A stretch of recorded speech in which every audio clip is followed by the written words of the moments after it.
Hello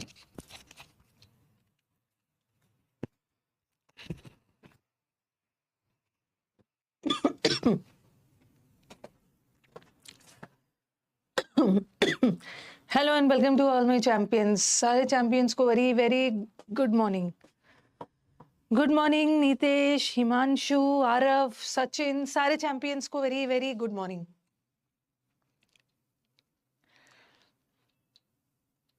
एक बार audio video बता देना।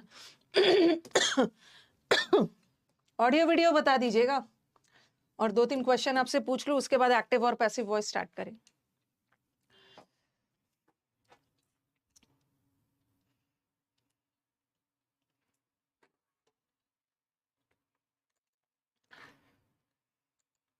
रिफ्रेश कर लेती हूँ एक बार।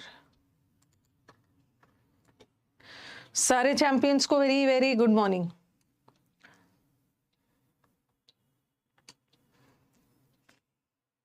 Good morning Ashish, Vikram, Pinky. Audio video बता देना। कल मैंने आपको एक वीडियो डलवाया था, कल तो मैंने आपका टेंस खत्म किया, और कल मैंने एक वीडियो डलवाया था कंडीशनल सेंटेंस का, 1.5 घंटे का वीडियो है। ओके, कंडीशनल सेंटेंस भी एक छोटा सा टॉपिक है, इसमें कोई रूल्स वगैरह नहीं है, सेंटेंस के थ्रू ही समझना है। सबने देख लिया है कंडीशनल सेंटेंस?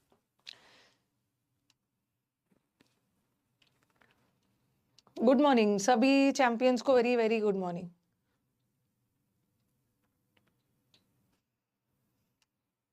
ऑल ओके है ना? चलो, जो क्वेश्चन मैंने पूछा उसका आंसर बताओ। कंडीशनल सेंटेंस का वीडियो देख लिया है? 1-1.5 घंटे का वीडियो, 1.5 घंटे का होगा वीडियो, जिसमें मैंने सेंटेंस के थ्रू कंडीशनल बताया है। अच्छा, 53 मिनट्स का है। ओके। 55 मिनट्स का है, 53 जो भी है, 55 मिनट्स मतलब 1 घंटे का वीडियो है। ठीक है, 1 घंटे का वीडियो है। चलो, देख लिया तो बहुत अच्छी बात है, वो भी कवर हो गया आपका। आपका अभी तक कौन कौन सा टॉपिक कवर हो गया? पार्ट्स ऑफ स्पीच, हमने सबसे पहले पार्ट्स ऑफ स्पीच पढ़ा था, जो कि कोई टॉपिक नहीं है। यहाँ तो हम सिर्फ समझते हैं कि नाउन क्या होता है, प्रोनाउन क्या होता है, एडवर्ब क्या होता है, एडजेक्टिव क्या होता है।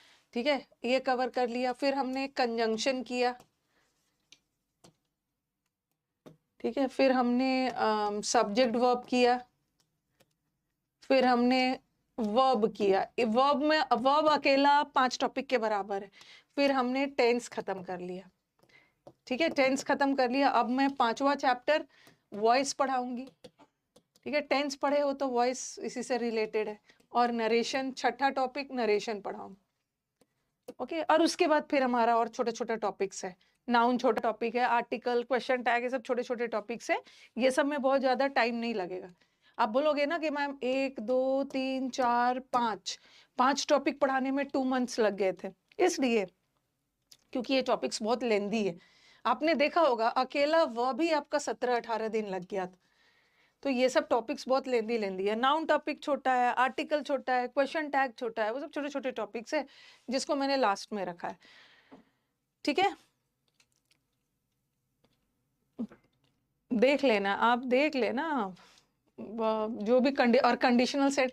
और इसके अलावा टेंस, अरे आप, इसके अलावा मैंने 2 टॉपिक और वीडियो डलवाया है। एक टेंस तो आपने पढ़ा है, एक मैंने आपको सुपरफ्लुअस भी का भी वीडियो डलवाया है। सुपरफ्लुअस में भी आपका 50 क्वेश्चन होगा। ओके, सुपरफ्लुअस क्या होता है? अननेसेसरी वाले सेंटेंसेस, और एक कंडीशनल। बाकी तो मैं लाइव पढ़ा रही हूँ, लेकिन ये 2 टॉपिक ऐसा है जिसका मैंने रिकॉर्डेड वीडियो डलवाया है। दोनों आपके पास पहुंच गया है। दोनों आपके पास पहुंच गया। मैम अभी एक इंग्लिश का मॉक देकर आ रही हूँ, आई स्कोर्ड 31.5। क्योंकि अभी तो आप बिगिनर हो ना, अभी तो आपका सिलेबस पूरा खत्म नहीं हुआ। लेकिन अगर आपका 50 में 31.5 आ रहा है अभी अभी, जबकि हमने 1 2 3 4 5 वाला टॉपिक्स किया है, तो very good, very good, very good. Okay, कहीं कहीं पे बस देखो कि कहाँ कहाँ पे आपका नंबर कटा है। उसके बाद पूजा पूजा हो ना, उसके बाद मेरे को बताना कि मैम मेरा यहाँ यहाँ पर नंबर कटा है। अच्छा मार्क्स है। ठीक है, तो चलो स्टार्ट करते हैं। विकास, 2 काम करना, एक तो इनका टेंस का शीट डाल देना, ठीक है, कल, और फिगर ऑफ स्पीच को शेड्यूल कर देना, ठीक है, मंडे 11:30 बजे। ठीक है ना, नहीं मैं, हाँ मैंने देखा नहीं, लेकिन आपने फॉर ऑल एग्जाम्स लिख दिया, वो डाल दो, और इनका टेंस का जितना शीट है। ठीक है। ओके चलो आज हम वॉइस शुरू करते हैं। नहीं नहीं, सुपरफ्लुअस है हर चीज में, नहीं है नहीं है, सुपरफ्लुअस का टॉपिक है, सुपरफ्लुअस टॉपिक डाला हुआ है, देख लीजिएगा, सब है। मुझे लग रहा है कि किसका, टेंस के तीसरा या चौथा क्लास के बाद सुपरफ्लुअस है, टेंस के तीसरे चौथे क्लास के बीच में सुपरफ्लुअस है, चेक तो करो आप, है सचिन। ओके तो चलो ये हो गया। और ना कल तो हम टीचर्स की एक और मीटिंग हुई थी, कल हम टीचर्स की एक और मीटिंग हुई थी, तो 1-2 चीज ध्यान रखो, स्टूडेंट्स को ना क्लियर करवा दिया जाए। 2-3 बातें ना मतलब गलत गलत बच्चों के बीच में मैसेज जा रहा है। तो कल रात में बहुत लेट हो गया था, 10 बजे से मीटिंग स्टार्ट हुआ सारे टीचर्स का, 11:30 बज गया, 11:30 बज गया। कल फिर चेयरमैन से मिले थे, कल सब लोग फिर से, मतलब सब लोग नहीं, 1-2 टीचर्स जाके चेयरमैन से मिले थे। तो उस दिन तो चेयरमैन का मूड थोड़ा अलग था, और आज थोड़ा, कल वाला थोड़ा सा अलग है। 1-2 चीज मैं बता देती हूँ कि ये जो 2024 वाले जो बच्चे हैं ना, उनका एसएससी कुछ नहीं करेगा, उसने साफ डिक्लेयर कर दिया एसएससी कुछ नहीं करेगा, जो करना है कोर्ट केस में जाना होगा, और कोर्ट केस अभी लंबा चलता है। अभी 2017 2023 में जो चल रहा था, आज 25 आ गया, वही कोर्ट केस का अभी डिसीजन नहीं आया, ऐसे बीच में है। तो इसका तो सोचो कि अभी कोर्ट केस का मूव करते करते इसमें भी टाइम लगेगा, तब तक मुझे क्या लगता है ना, ये 2024 का केस लड़ते लड़ते 2025 और 26 का एग्जाम हो जाएगा। कोर्ट केस इतना आसान नहीं होता यार, कोई किसी ने आपको बोल दिया ना कि मैं जल्दी से करवाऊंगा, ठीक है, कोर्ट का केस जीता भी जाता है, बट टाइम लगता है, इस बीच में आपका कितना सारा एग्जाम्स हो जाएगा। तो एकदम पढ़ाई पे ध्यान दीजिए, ठीक है, केस तो लड़ा जाएगा, बट डिसीजन हमारे हाथ में नहीं है ना, वो तो कोर्ट के हाथ में। अभी कोर्ट की छुट्टियां भी हो जाएगी, मई में, जून में, अभी भी केस फाइल किया जाता है ना, तो वो जुलाई में कोई एक डेट वगैरह देगा। तो ये कोर्ट वाला मैं जानती हूँ, ओके, कोर्ट वाला जानती हूँ। माई डॉटर है ना, वो खुद ही एडवोकेट ही है, जुडिशरी की तैयारी कर रही है, तो वो मैं कोर्ट का क्या क्या होता है मेरे को सब पता है। तो ये सब का तो छोड़ो, अब इन्होंने 2025 में बोला है कि हम सुधार करेंगे, जो गलतियां 2024 में हुई हम सुधार करेंगे। तो हम कुछ नहीं कर सकते, वो रिटर्न में नहीं देंगे, करेंगे तो हमें उनकी बात मान के ही जानी, हमें उनकी बात माननी ही है, ठीक है। वो बोल रहे हैं कि हम सुधार करेंगे, तो हम लोग ये थोड़ी बोलेंगे अगर नहीं किया तो वो बोलेंगे कि नहीं हम करेंगे, आप लोग देख लीजिएगा। तो हम लोग को बात, अभी तो इसका एग्जाम हुआ ही नहीं है, तो कहाँ से हम बोले कि नहीं नहीं इसमें भी आप लोग गलती करोगे। वो बोल रहे हैं तो उनकी बात माननी है। और जो एडुक्विटी जो वेंडर है ना, कि वेंडर चेंज होने वाले हैं, बहुत जगह ना रूमर्स फैला दिया है कि टीचर ने जाके वेंडर चेंज करवा दिया है, टीचर ने जाके वेंडर नहीं चेंज करवाया है, ठीक है। ये जो वेंडर है, पहले आपका पिछले साल तक टीसीएस करवाता था, बैंक में भी टीसीएस करवाता है, बैंक का एग्जाम भी, बट वहां कुछ नहीं होता, पता नहीं यही क्या है। ये जो एडुक्विटी है, सबको लग रहा है ना कि टीचर ने जाकर टीसीएस हटाकर एडुक्विटी करवा दिया है। और अगर आप गूगल करते हो तो एडुक्विटी का जो वो है फीडबैक है, माने उनका जो रेपो है ये बहुत खराब है, ठीक है। अभी जो नीट के एग्जाम्स में बहुत धांधली हुई थी ना, तो एडुक्विटी ने ही लिया था पेपर, तो नीट के पेपर में धांधली हुई थी, तो बच्चों के मन में आ रहा है कि अगर ये आ जाएगा तो पेपर लीक होने की संभावना और भी बढ़ जाएगा, क्योंकि नीट में इसका रिकॉर्ड अच्छा नहीं है। हाँ, नीट में आप इसका रिकॉर्ड अच्छा नहीं है, तो वेंडर चेंज होगा। देखो एसएससी ना, जब चेयरमैन से बात हुई थी तो ये टीचर ने नहीं करवाया, इतना टीचर के पास पावर नहीं होता है कि एसएससी को जो बोले वही करे। हाँ, कि नहीं नहीं आप टीसीएस हटाओ, आप एडिक्विटी से एग्जाम करवाओ, ऐसा नहीं है। ये बच्चों के मन में गलत रूमर फैल गया कि ये सब गड़बड़ी टीचर ने किया है, उन पे प्रेशराइज करके एडिक्विटी वेंडर को लेके आ रहे। नहीं, ये नवंबर से ही एसएससी प्लान कर रहा था, ठीक है, नवंबर से ही एसएससी के मन में था कि हम अपना वेंडर बदलेंगे। तो हाँ, तो ये मत सोचना ना कि ये एडिक्विटी टीचर ने करवाया, पेपर लीक हुआ है। नीट का जो मेडिकल का एग्जाम्स होता है ना, एमबीबीएस वाला, इसमें बहुत तो इसका रेपो बहुत खराब है अभी हाल फिलहाल में। तो ये टीचर ने नहीं करवाया, ये एसएससी पहले से डिसाइड कर पा। तो पूछा गया कि क्यों, क्योंकि बिडिंग हुई थी ना, जब बिडिंग हुई थी, बोली लगाई गई थी, तो ये सस्ता पड़ रहा है, एडुक्विटी उनको सस्ता पड़ रहा है। तो और फिर उन्होंने बोला कि ऐसा तो कुछ नहीं है, अगर एडिक्विटी का चलो ठीक है, कुछ गड़बड़ी आ गई, बट इसको ब्लैकलिस्ट नहीं किया गया है ना। ओके, ऐसा नहीं है कि ये ब्लैक लिस्टेड है कि हम इसको हायर कर ही नहीं सकते। तो वो सोच रहे हैं एसएससी वाले इसी से करवाने का, लेकिन इसमें टीचर का कहीं से हाथ नहीं, झूठ मूठ का टीचर को बदनाम किया जा रहा है। ओके, होता क्या है ना, दो तरह का ग्रुप बन गया है। एक तो जो ये प्रोटेस्ट के लिए लड़ रहे हैं, और एक कुछ लोग ऐसे हैं ना, स्टूडेंट्स जो नहीं चाह रहे हैं, स्टूडेंट्स और टीचर का ग्रुप जो नहीं चाह रहे हैं कि ये प्रोटेस्ट हो, ताकि सेलेक्टेड बच्चे जो हुए हैं उनकी नौकरी चली जाएगी, रिजल्ट रिवाइज होगा। तो ऐसा कुछ होने वाला थोड़ी है, एक बार सिलेक्शन हो जाता है फिर कोई नहीं निकाल सकता। तो वेंडर टीचर नहीं चेंज करवा रहे हैं। अगर वेंडर चेंज होगा तो ये एसएससी की मर्जी है, ये एसएससी का डिसीजन है, उन्हें सस्ता पड़ रहा है, उन्हें सस्ता पड़ रहा है ये, तो एग्जाम लेने का खर्च कम। हाँ, तो 2025 में, मतलब उनके बातचीत से लग रहा है, देखो कोई भी चीज हम श्योर नहीं बोल सकते है ना, कोई भी चीज का श्योर नहीं होता। उनके बातचीत से लग रहा है कि पहले तो टीसीएस करवा रहा था, लेकिन उनके बातचीत से लग रहा है कि हो सकता है कि वो इस बार वेंडर बदल दे, एडुक्विटी को ले आए, हो सकता है, इसके लिए भी मैं श्योर नहीं हूँ कि हो सकता है, हो सकता है, क्योंकि ये लेकिन ये टीचर के दबाव में नहीं हो रहा है। वो नवंबर से, पिछले 4-5-6 महीने से वो एसएससी पहले से सोच रहा था, ये उनको करवाने में खर्च कम पड़ रहा है। तो हमारा वेंडर बदले या कुछ भी बदले, क्या करोगे? हमारे हाथ में है, ठीक है, वेंडर हमारे हाथ में नहीं है ना, वो तो एग्जामिनेशन बॉडी, उनका जो मन करे वो उनके हाथ में है, तो हम लोग कुछ कर भी नहीं सकते। जितना भी हम लोग करें ना, उनका कहना है, उन चेयरमैन साहब का कहना था ना कि अगर मैं ज्यादा इसको टीसीएस फेवरेटिज्म का इल्जाम लग जाएगा कि नहीं नहीं नहीं, मैं क्योंकि अकेला चेयरमैन थोड़ी डिसीजन लेते हैं, सारा एक कमिटी बैठता है, तो मैं इसको ज्यादा फेवर करूंगा तो उनके मन में आ जाएगा कि क्यों इसको सपोर्ट कर रहा है। तो वो तो एसएससी के ऊपर है, हम टीचर्स भी कुछ नहीं कर सकते। ओके, ट्विटर कैंपेन और कुछ भी करोगे ना, उनको जो लेना होगा बोलेंगे कि नहीं नहीं चलो, पिछले बार नीट में गड़बड़ी हो गई, लेकिन हम एसएससी का एग्जाम अच्छे से करवाएंगे इनसे, ठीक है। हाँ, वेंडर वेंडर वेंडर वेंडर जो उन्होंने चेंज किया था। ओके, और देखो, दूसरा नीट वाला देखना, इनका वेंडर था, जाके करोगे ना एडुक्विटी को, इन पे केस चल रहा था, गूगल करके इनके बारे में देखो।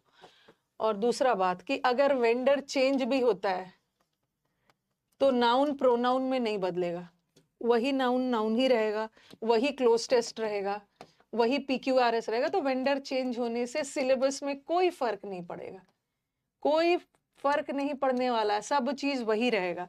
पहले टीसीएस के पहले जब सीफी लेता था, ठीक है, टीसीएस के पहले 2016-17 में सीफी एग्जाम लेता था, ठीक है, तो सीफी जब लेता था ना, तो उसके बाद लगा कि अरे वेंडर चेंज होगा तो पेपर का लेवल टफ आएगा, पेपर का लेवल जरूरत से ज्यादा इजी आने लगा। टीसीएस आने के बाद आप देखोगे 17 तक पेपर टफ आया था, उसके बाद लेवल इजी आने लगा। तो लेवल इजी टफ वो तो पेपर सेटर देख लो, उनके ऊपर है, हमारे हाथ में ये नहीं है, हमारे हाथ में प्रिपरेशन है, हमारे हाथ में अपनी तैयारी है। इजी भी दो या टफ भी दो या मॉडरेट भी दो, तैयारी अच्छी है तो कर लो, ठीक है।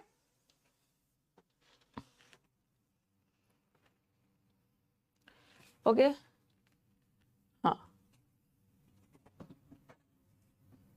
तो चलो स्टार्ट किया जाए। तो ये सब ना जो बात इधर उधर की फैला रहे हैं, मैं देख रही हूँ कि वो सब पे नहीं जाना है, वो सब पे नहीं जाना है।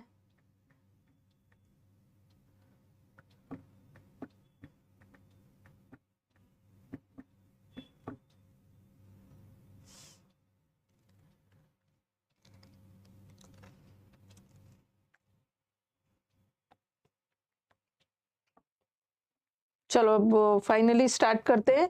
आज मैं आपको शीट डलवा दूंगी,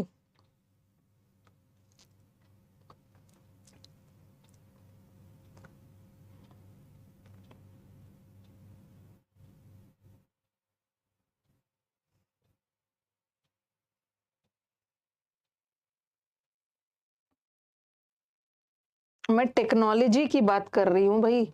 एनटीए अलग है, मैं टेक्नोलॉजी जो है उसकी बात कर रही हूँ। जाके आप देखो, जो क्वेश्चन सेट करते हैं ना, उसकी बात कर रही हूँ। ठीक है, एनटीए वो अलग, मैं जो क्वेश्चन सेट करने वाले बॉडी की बात कर रही हूँ। जो आईएएस वाले पेपर बनाते हैं उनसे बनवा ले, अरे जिससे भी बनवाना हो, हम लोग कुछ नहीं कर सकते। ठीक है, उनका जो मन है, ऐसा नहीं है कि एसएससी हमारे फैमिली मेंबर है, जैसे जैसा बोलेंगे वैसा वैसा वो करेगा। जो भी करो, बस देखो आपको जो करना है करो, बट क्वेश्चंस गलत मत दो। ओके, एग्जाम मेंस को वादा तो किया है, अब देखना है, विश्वास ही कर सकते हो। मेंस को एक ही शिफ्ट में करवाओ। अगर आप मेंस को एक शिफ्ट में करवा दोगे तो ये नॉर्मलाइजेशन वाला प्रॉब्लम ऑटोमेटिकली हट जाएगा। ठीक है, और दूसरा रॉन्ग क्वेश्चंस वगैरह मत दीजिए। कितना तरह का केस तो चारों तरफ सब अपने अपने लेवल पे लड़ रहे हैं। सिलेबस वगैरह कोई चेंज नहीं होगा। चलो अब स्टार्ट करते हैं। ठीक है, वॉइस मार्केट में इधर उधर की बात फैली हुई है ना, वो सब पे नहीं जाना है। सब एक एक वीडियो बना दे रहे। वॉइस में हम पढ़ते हैं एक्टिव वॉइस। थोड़ा बहुत मैंने आपको वॉइस चैप्टर वर्ब में पढ़ाया था, एक्टिव पैसिव पहचानने का तरीका।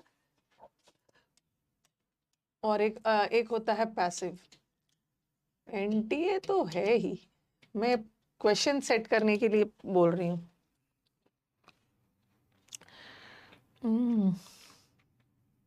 किसी का कुछ सिलेबस चेंज नहीं हुआ है, चुपचाप पढ़ो आप। एक्टिव और पैसिव वॉइस, हम अपनी बात को दो तरीके से बोल सकते हैं। अगर हमें अपने कर्ता पे जोर डालना है तो हम एक्टिव वॉइस में अपने वाक्य को बोलते हैं। अगर कर्ता को इनएक्टिव करना है तो सेंटेंस पैसिव वॉइस में होता है। तो सेंटेंस एक्टिव वॉइस में कब होता है? व्हेन डूअर मतलब कर्ता, एक्टिव का मतलब है सक्रिय, पैसिव का मतलब है इनएक्टिव, निष्क्रिय। तो सक्रिय वॉइस मतलब जब डूअर हमारा सेंटेंस में एक्टिव होता है। जब कर्ता एक्टिव होता है तो सेंटेंस एक्टिव वॉइस में है, और जब कर्ता इनएक्टिव होता है, ठीक है, इनएक्टिव होता है तो हमारा सेंटेंस पैसिव वॉइस में होता है ना। सेंटेंस मैंने लिखा ही डिड द वर्क, ठीक है, ही डिड द वर्क। और दूसरा मैंने लिखा the work was done by him.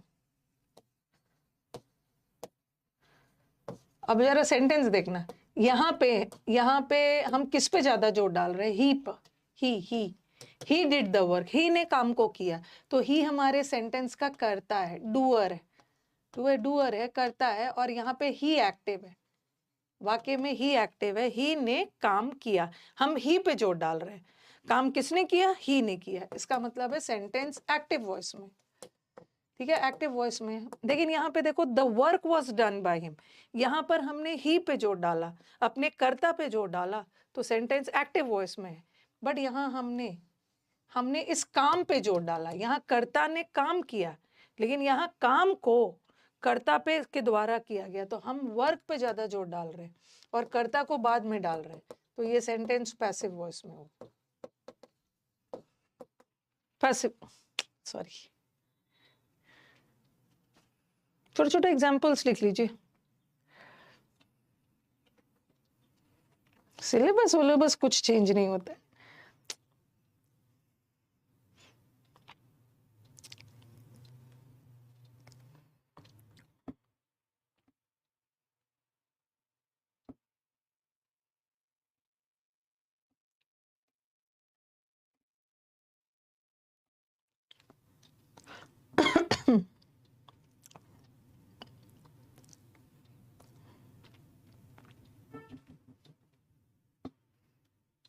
और एक चीज मुझे बताना है कि मैम एग्जाम डिले होगा।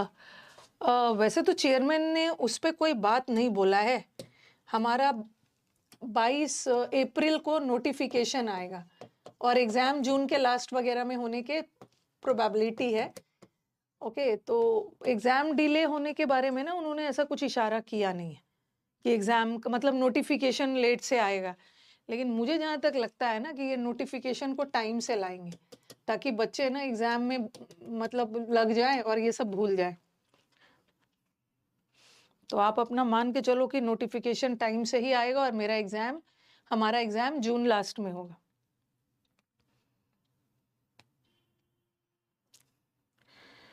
ओके, जब हमारा कर्ता एक्टिव होता है तो सेंटेंस एक्टिव वॉइस में है, और जब कर्ता इनएक्टिव होता है तो सेंटेंस पैसिव वॉइस में। यहाँ मैंने जोड़ ही पे डाला, व्यक्ति पे, और यहाँ वर्क पे डाला। कई बार बच्चे बोलते हैं मैम एक्टिव पैसिव पहचानने का एक ट्रिक होता है, अगर वर्ब से पहले किसी व्यक्ति का जिक्र हो तो वो सेंटेंस एक्टिव है। अगर वर्ब से पहले कोई चीज का जिक्र हो और वर्ब के बाद वो पर्सन आए तो वो सेंटेंस ये पैसिव हो जाएगा। ऐसा नहीं होता है हमेशा। यहाँ तो चलो हो गया, देखो वर्ब से पहले एक पर्सन का जिक्र है तो सेंटेंस एक्टिव वॉइस में है, और वर्ब से पहले किसी चीज का जिक्र है, ठीक है, व्यक्ति का जिक्र बाद में है तो सेंटेंस पैसिव वॉइस में। ऐसा कोई ट्रिक मत लगाइएगा, फंस जाइएगा। ऐसा कोई ट्रिक नहीं होता है। चलो यहाँ तो ये ट्रिक काम आ गया, लेकिन मैंने लिखा he was given proper treatment, उसको प्रॉपर ट्रीटमेंट दी गई डॉक्टर के द्वारा। अब ये वाला ट्रिक लगाओगे आप कि मैम ये तो हमारे सेंटेंस का वर्ब है ना, और सॉरी ये तो हमारे सेंटेंस का वर्ब है, और वर्ब से पहले कोई व्यक्ति का जिक्र हो, जैसे यहाँ पे वर्ब से पहले किसी व्यक्ति का जिक्र हो तो सेंटेंस एक्टिव वॉइस में जाएगा ना। लेकिन यहाँ वर्ब से पहले किसी व्यक्ति का जिक्र है लेकिन सेंटेंस पैसिव जा रहा है।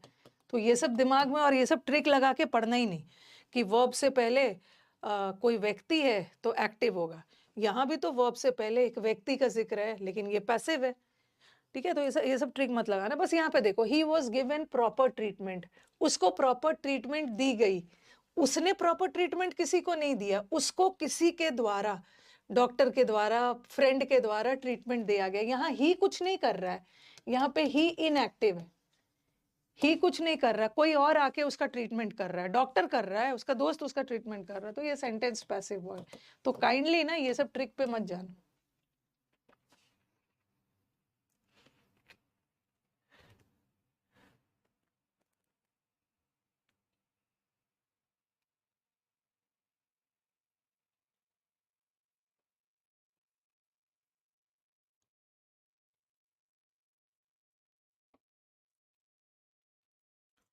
ठीक है, आगे बढ़ते हैं।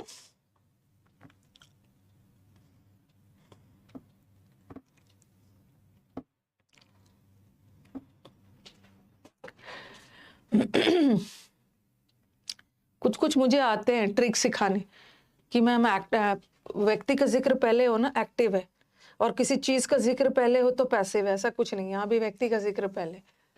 और एक्टिव से पैसिव बनाते समय, एक तो एक्टिव पैसिव का पहचानने का तरीका भी मैंने आपको बताया है वर्ब चैप्टर में। लिखो, यहाँ पे लिखो,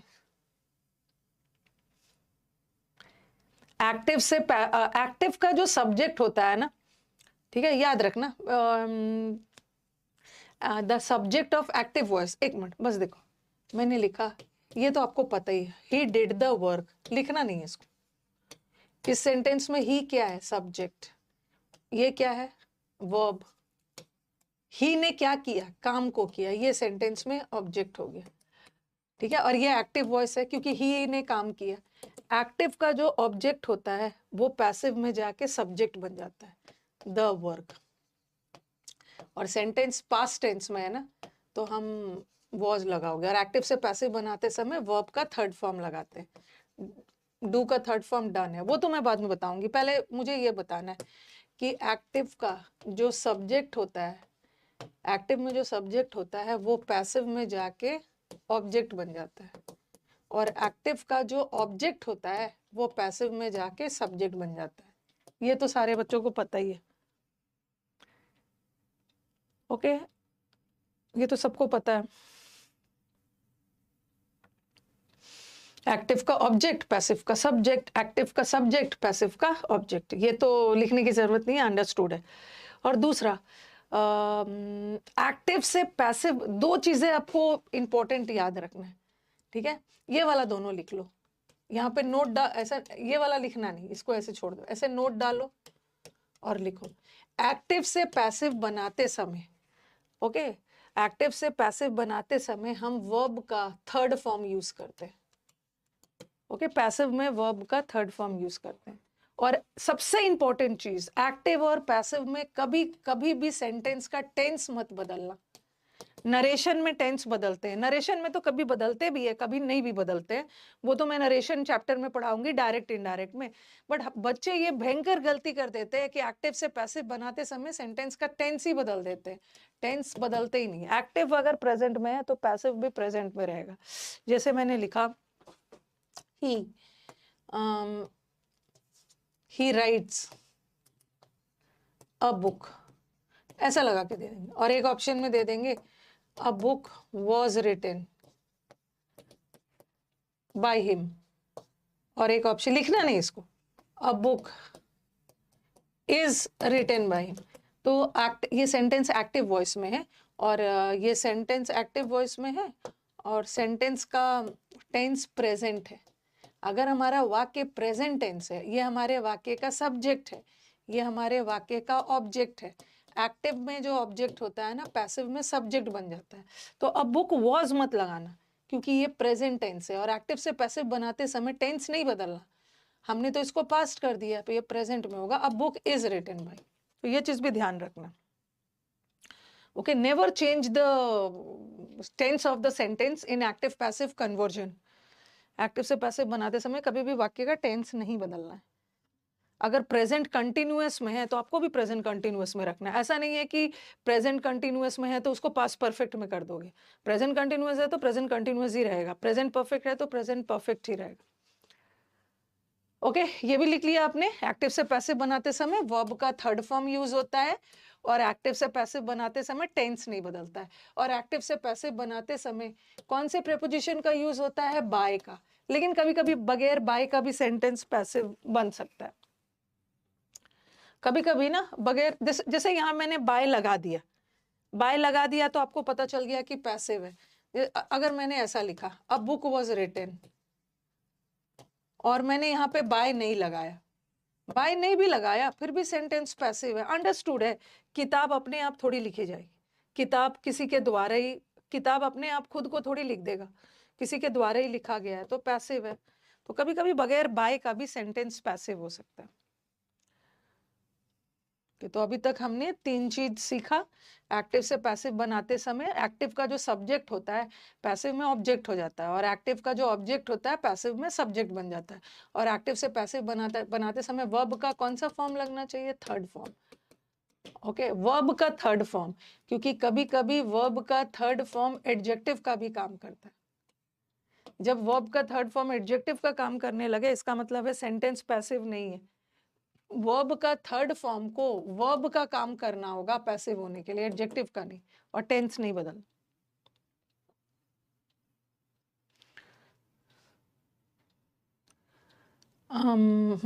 थोड़ा वो सब। और एक चीज बताना है, मैं कभी कभी हमारे एग्जाम में ऐसा आता है, चेंज द वॉइस, वॉइस बदलो।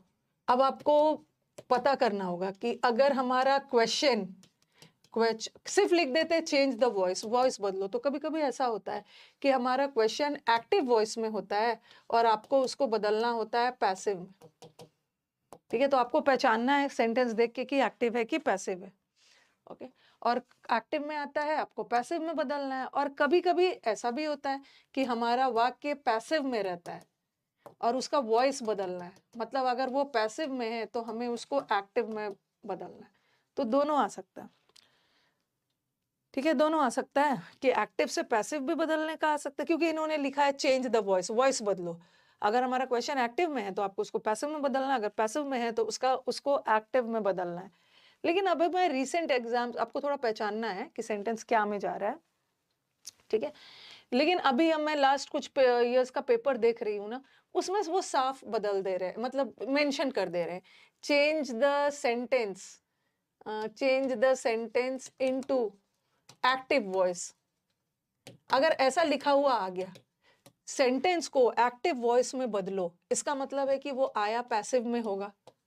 ठीक है, जरूर हमारा वाक्य क्वेश्चन में पैसिव में होगा, तभी तो एक्टिव में बदलने के लिए बोल रहे हैं। कभी कभी ऐसा भी होता है कि change the sentence into passive, वाक्य को पैसिव में बदलना है, इसका मतलब है कि वाक्य एक्टिव में होगा, हमें उसका आंसर पैसिव में ढूंढना है। तो आजकल मैं देख रही हूँ क्वेश्चन में मेंशन कर दे रहे, change the following sentence into passive voice, इसको पैसिव में बदलो मतलब एक्टिव में है, या एक्टिव में बदलो इसका मतलब है क्वेश्चन पैसिव में। तो ऐसा वाला सेंटेंस में ना सिर्फ ऐसा इंस्ट्रक्शंस आता है, चेंज द वॉइस, वहां पे आपको इसका वॉइस बदलो, आपको पता लगाना होगा कि एक्टिव है पैसिव बदलो, पैसिव है एक्टिव बदलो, अदरवाइज लिख दिया तो आपका काम और भी आसान हो। देख लेना क्वेश्चन, क्वेश्चन देख लेना। अभी मैं पहले हाँ एक्टिव से पैसिव बनाते समय इसे लिखा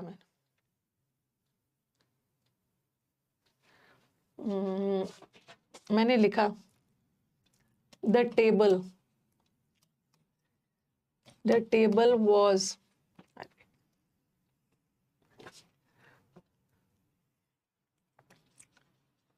broken by him।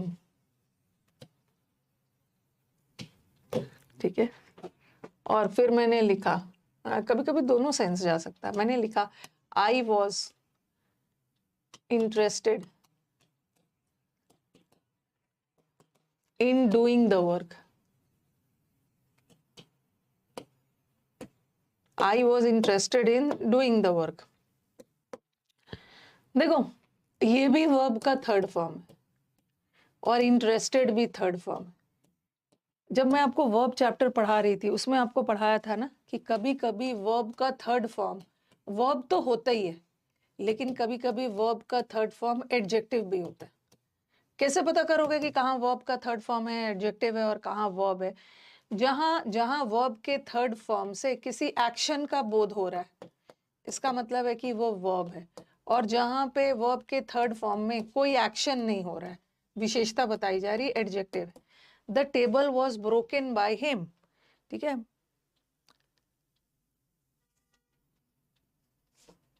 The table was क्या लिख रहे हो? The table was broken by him, इसकी हिंदी क्या है? टेबल को उसके द्वारा ब्रोकन किया गया, टेबल को उसके द्वारा तोड़ा गया। तो यहाँ पे क्रिया हो रहा है ना, टेबल को उसके द्वारा तोड़ा गया, तोड़ने में क्रिया हो रही है ना, तो इसका मतलब है कि ये वर्ब है और वर्ब का थर्ड फॉर्म है, ब्रेक, ब्रोक, ब्रोकन। तो ये सेंटेंस पैसिव जा रहा है, पैसिव जा रहा। बट यहाँ देखो ये भी तो V3 है, लेकिन I was interested in doing the work, मैं इस काम को करने में इंटरेस्टेड हूं। तो यहाँ इंटरेस्टेड वर्ड में कोई एक्शन नहीं हो रहा है, यहाँ तो तोड़ने में क्रिया हो रही है। ठीक है, तो ये तो पैसिव वो चला गया। बट आई वॉज इंटरेस्टेड, मैं खुद, टेबल अपने आप नहीं टूटा, किसी के द्वारा तोड़ा गया, तो ये तो पैसिव हो गया। बट यहाँ तो मैं खुद इंटरेस्टेड हूँ इस काम को करने में, मैं खुद करना चाह रही हूँ। तो आप बोलोगे मैम यहाँ भी तो वर्ब का थर्ड फॉर्म है, तो ये पैसिव क्यों नहीं है? ये पैसिव इसलिए नहीं है क्योंकि ये इंटरेस्टेड एडजेक्टिव है। जहां वर्ब का थर्ड फॉर्म एडजेक्टिव का काम करेगा ना, वो तो एक्टिव ही जाएगा, क्योंकि मैं खुद कर्ता अपने बारे में खुद बता रहा कि काम तो मैं ही करूंगा, मैं ही इंटरेस्टेड हूं। बट यहाँ तो टेबल नहीं तोड़ा गया, मतलब किसी के द्वारा तोड़ा गया। ओके, तो थोड़ा सा ये सब ध्यान रखना। ये वैसे मैंने आपको वर्ब चैप्टर में थोड़ा बहुत बताया भी था।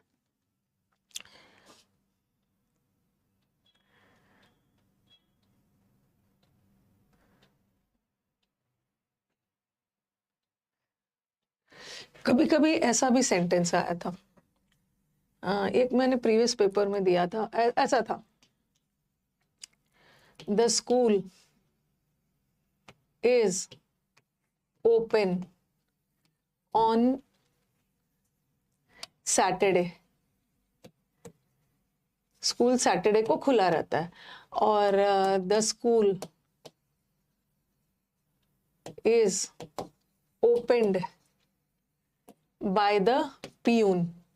स्कूल को मतलब स्कूल का गेट पियून के द्वारा खोला जाता है। तो ये देखो एक्टिव पैसिव में आपने पढ़ा है ना कि इज एम आर के बाद V3 आता है। ठीक है, V3 आता है, और यहाँ पे सेंटेंस का थोड़ा सेंस देखना। The school is opened by the peon, peon के द्वारा, स्कूल अपने आप नहीं खुल रहा है, स्कूल को पियून के द्वारा खोला जा रहा है। तो ये सेंटेंस पैसिव है और पैसिव वॉइस में, और खोलने में क्रिया हो रही है, तो पैसिव वॉइस में थर्ड फॉर्म होगा। ये तो चलो सही है, लेकिन ये क्वेश्चन आया है एक क्वेश्चन आया और यहाँ पे बच्चों ने क्या गलती किया कि ma'am the school is open on Saturday, school तो अपने आप नहीं खुलेगा ना, स्कूल तो किसी के द्वारा खोला जाएगा, और इसको बच्चों ने गलत समझ के इसको ओपनड कर दिया। ठीक है, इसको ओपनड कर दिया स्टूडेंट्स ने, लेकिन यहाँ पे ओपन भी सही है।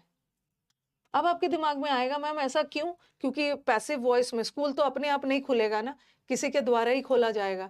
तो यहाँ तो आपने पैसिव वॉइस में थर्ड फॉर्म लगाया, बट यहाँ थर्ड फॉर्म क्यों नहीं लगाया? दोनों सेंटेंस में देखना जरा सेंटेंस, यहाँ पे ओपनड वर्ब है। दोनों सेंटेंस का जरा ट्रांसलेशन देखना। स्कूल को पियून के द्वारा खोला जाता है, और यहाँ पे स्कूल इज ओपन, स्कूल खुला रहता है। सैटरडे को हर सैटरडे को, हर संडे को स्कूल खुला रहता है। तो यहाँ का जो ओपन है ना, ये एडजेक्टिव है, असली वाला एडजेक्टिव है, इसमें ईडी लगाने की जरूरत नहीं है, तो ये भी सही है।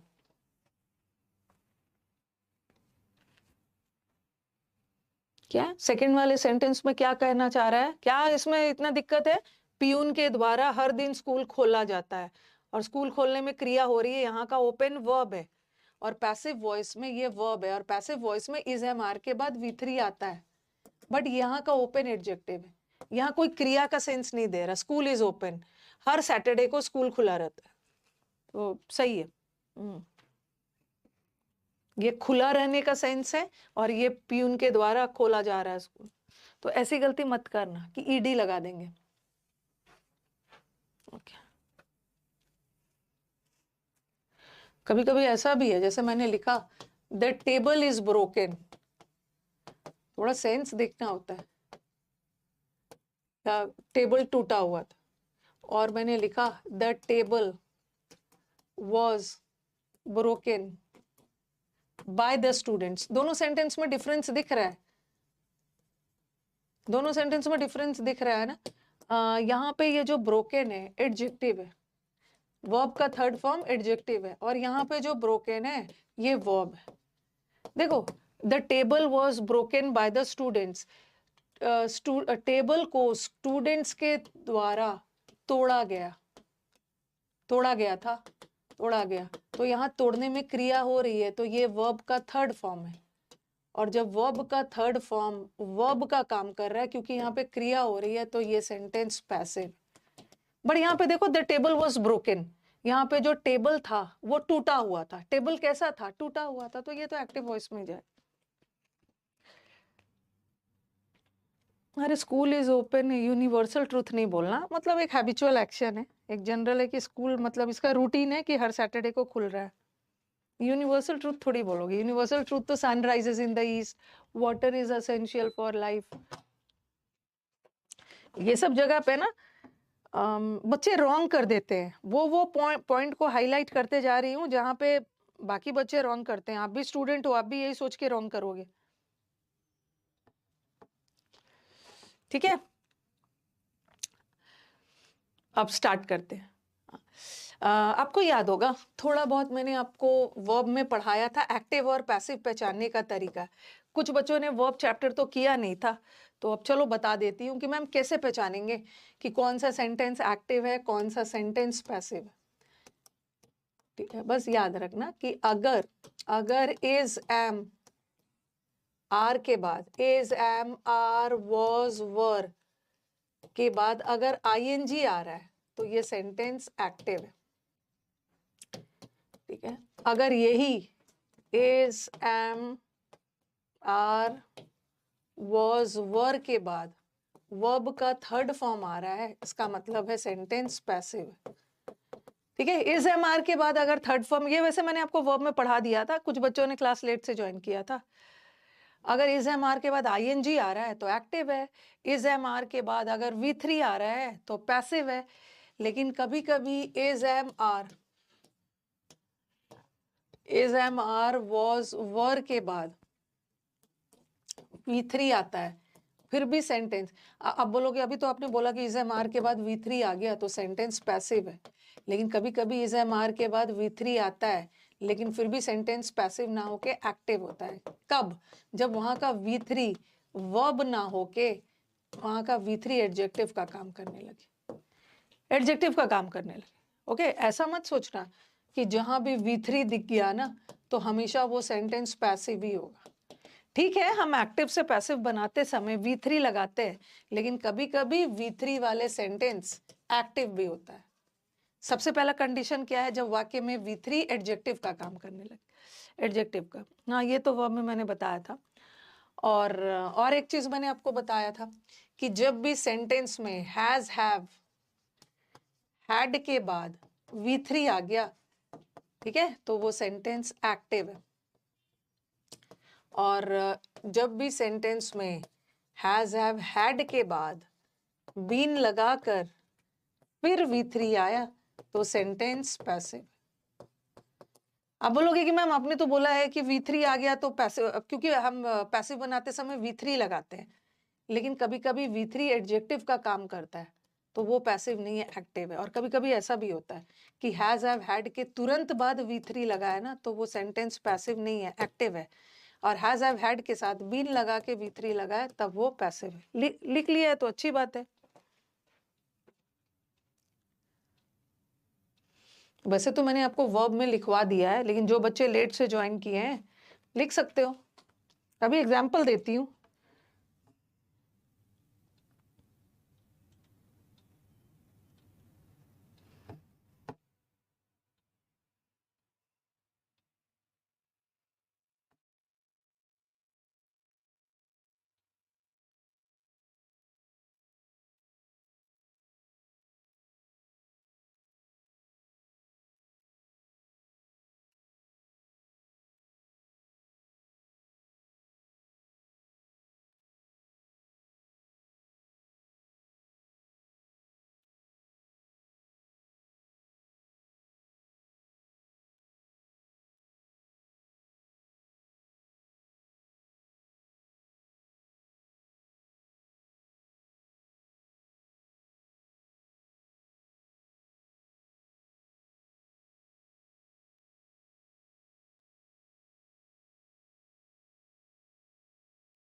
ठीक है, एग्जाम्पल दे रही हूँ। वहां पे is open, the school is open, आज शॉप्स खुले हुए हैं। ठीक है, आज मैं बोलूंगी ना आज मार्केट खुला हुआ है, द मार्केट इज ओपन, वहां पे एडजेक्टिव का काम कर रहा है। अभी रुको, मैं सब बताती हूँ।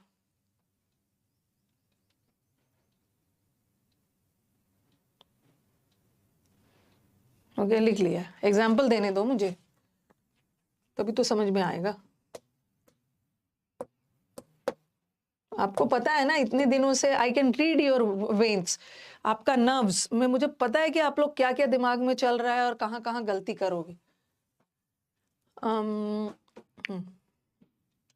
मैंने लिखा he is giving a book, वो एक बुक दे रहा है।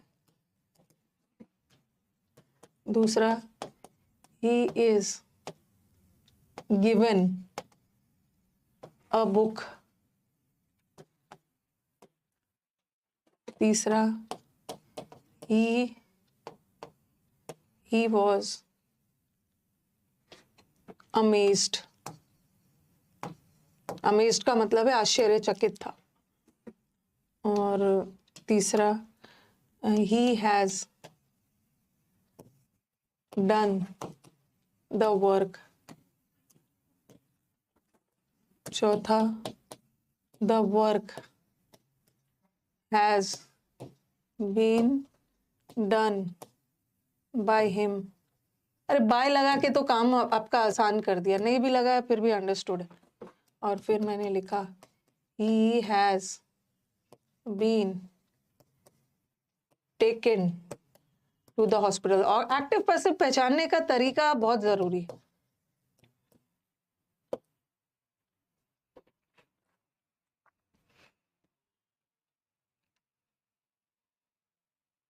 बताओ, he is giving a book। और ज्यादा रटना नहीं है, सेंटेंस का सेंस भी देखो ना थोड़ा, सेंटेंस का सेंस भी देखो। इज एम आर के बाद सबसे पहले पैसिव में V3 लगता है। पैसिव बनाते समय हम वर्ब का थर्ड फॉर्म लगाते हैं, बट कभी कभी पैसिव वर्ब का थर्ड फॉर्म एक्टिव में भी रहता है, एक्टिव में भी रहता है। तो यहाँ तो कहीं थर्ड फॉर्म है ही नहीं, ठीक है। पैसिव में तो थर्ड फॉर्म रहना चाहिए ना, तो यहाँ तो कहीं भी थर्ड फॉर्म है ही नहीं, तो इसका मतलब है कि सेंटेंस एक्टिव है। और थोड़ा सेंटेंस का सेंस देखो, he is giving a book, वो एक बुक दे रहा है, यहाँ पे ही एक्टिव है, ही एक व्यक्ति है जो एक्टिव है, बुक देने का काम कर रहा है, तो यहाँ पे हमारा कर्ता एक्टिव है, और जब हमारा कर्ता एक्टिव है तो सेंटेंस एक्टिव वॉइस में। अब देखो यहाँ पे आ गया V3, और कभी कभी V3 वाला, यहाँ तो V3 था ही नहीं, तो इसके पैसिव होने का सवाल ही नहीं। कभी कभी V3 वाला एक्टिव भी होता है, कभी कभी V3 वाला पैसिव भी होता है। He is given a book, he is given a book मतलब उसको एक बुक दी जाती है, यहाँ तो वो खुद दे रहा है, बट उसको एक बुक दी जाती है किसी और के द्वारा, कोई और काम कर रहा है, कोई और आके उसको बुक दे रहा है, वो तो घर में बैठा हुआ है, तो ये पैसिव है। और अभी आपने क्या पढ़ा, अभी आपने क्या पढ़ा कि इज एम आर के बाद अगर ING आ गया तो सेंटेंस एक्टिव है, यही इज एम आर के बाद अगर V3 आ गया तो सेंटेंस पैसिव है। पैसिव है, उसको एक बुक दी जाती किसी और के द्वारा। फिर आप बोलोगे कि ma'am is am are was कुछ भी हो, कि यहाँ भी तो इज एम आर, अगर मैं इज ही लगाती, he is amazed, he is amazed मतलब वो आश्चर्यचकित है, तो आप बोलोगे कि मैम यहाँ भी तो इज एम आर के बाद V3 है, और आपने बोला है कि इज एम आर के बाद V3 है तो सेंटेंस पैसिव होना चाहिए, बट ये एक्टिव है। ही इज अमेज्ड मतलब ही आश्चर्यचकित है, ही के बारे में बात कही जा रही है, ही खुद आश्चर्यचकित है, ही की विशेषता बताई जा रही है, तो यहाँ है तो ये V3 बट एडजेक्टिव है, और जहाँ का V3 एडजेक्टिव है वहां तो एक्टिव है, और यहाँ V3 वर्ब है, कोई और आके उसको बुक दे रहा है, देने में क्रिया हो रही है, तो यहाँ पे verb, he has done the work. अब आप बोलोगे मैम यहाँ भी तो V3 है, जब भी V3 है तो सेंटेंस को पैसिव जाना चाहिए ना, बट आपने एक्टिव क्यों लिखा? मैंने आपको बताया है कि हैज हैव हैड के बाद V3 आ गया तो एक्टिव है, इसको पैसिव बनाने के लिए ना हैज हैव हैड के बाद बीन लगाकर V3 आएगा, ठीक है। हैज हैव हैड के तुरंत बाद V3 आएगा तो एक्टिव नहीं है। He has done the work, वो काम कर चुका है, उसने खुद इस काम को किया, the work has been done by him, तो हैज के बाद बीन लगाकर V3 आए तब पैसिव मान। यहाँ भी देखो, हैज के तुरंत बाद ही हैज टेकन होता है ना, मतलब ही ने किसी और को हॉस्पिटल ले गया, he, but he has been taken, has के बाद बीन लगाकर V3 आ गया, मतलब उसको हॉस्पिटल ले जाएगा। Okay, active passive active active, active passive active active सही है पैसिव पैसिव, तो ये पहचान लोगे ना, एक्टिव पैसिव कैसे पहचाना जाता है। कोई भी टॉपिक में ना सीधा रूल्स लिखवाना नहीं है, पहले तो हमें डील करना है कि कहाँ कहाँ पे बच्चों के प्रॉब्लम्स आते हैं, कहाँ कहाँ वो फंसेंगे डाउट्स में।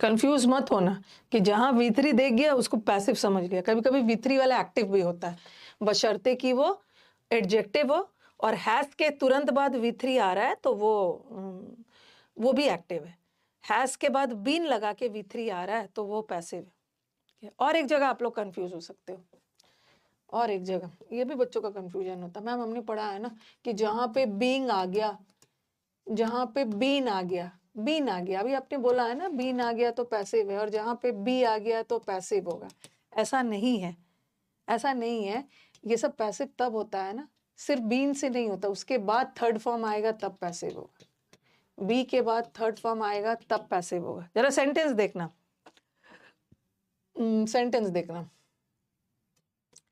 जैसे मैंने लिखा ही हैज बीन टू इंग्लैंड, वो इंग्लैंड जा चुका है पहले, और he has been honest, he has been helped by his friends। अब ये भी ध्यान रखना है, ये भी ध्यान रखना है कि मैम ने बोला है ना कि हैज हैव हैड के बाद, हैज हैव हैड के बाद तुरंत V3 आ रहा है तो वो एक्टिव है, और हैज हैव हैड के बाद बीन लगा कर V3 आ रहा है, मैंने सिर्फ बीन नहीं बोला था, बीन लगाकर उसके बाद V3 आना चाहिए, तब पैसिव है। तो आप बोलोगे कि मैम यहाँ भी तो बीन है, यहाँ भी तो बीन है, यहाँ भी तो बीन है, यहाँ भी तो बीन है, लेकिन मैंने क्या बोला था कि बीन वर्ड को पैसिव होने के लिए उसके बाद V3 चाहिए। बट यहाँ पे ऑनेस्ट, ईमानदार, वफादार, ईमानदार है, तो यहाँ पे ईमानदार एडजेक्टिव है। यहाँ पे टू क्या है, प्रेपोजिशन है, और ये इसके बाद प्रेपोजिशन का ऑब्जेक्ट है, और किसी की जगह का नाम हमेशा नाउन होता है। तो ये मत समझ लेना कि बीन आ गया तो सेंटेंस पैसिव हो गया। ये सेंटेंस भी एक्टिव, ये सेंटेंस भी एक्टिव, और नीचे वाला पैसिव। क्योंकि यहाँ बीन के बाद V3 कहाँ आ रहा है, यहाँ भी बीन के बाद V3 नहीं आया ना, वर्ब का थर्ड फॉर्म नहीं आया, एडजेक्टिव आ गया। बट यहाँ बीन के बाद वर्ब का थर्ड फॉर्म, उसको उसके दोस्तों के द्वारा उसकी हेल्प की गई। उसने कुछ नहीं किया, दोस्त ने आकर किया। बट यहाँ तो वो खुद इंग्लैंड जा चुका है, यहाँ तो वो खुद वफादार है, तो दोनों एक्टिव होगा। ठीक है।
अच्छा, कहाँ he has been help by, he has been honest, he has been to, go कहाँ मिसिंग है, बीन सही तो है।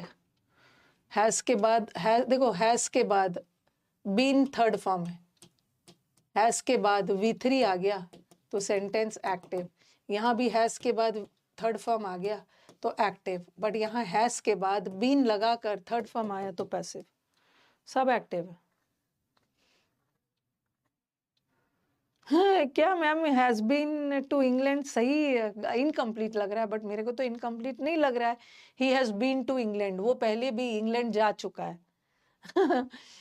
ये देखो, ही हैज गॉन लिखती ना, he has gone to England, तो वह इनकम्प्लीट नहीं लगता। हैज के साथ V3 लगा गया, हैज के साथ बीन भी थर्ड फॉर्म होता है, बी का ही थर्ड फॉर्म है, सही है।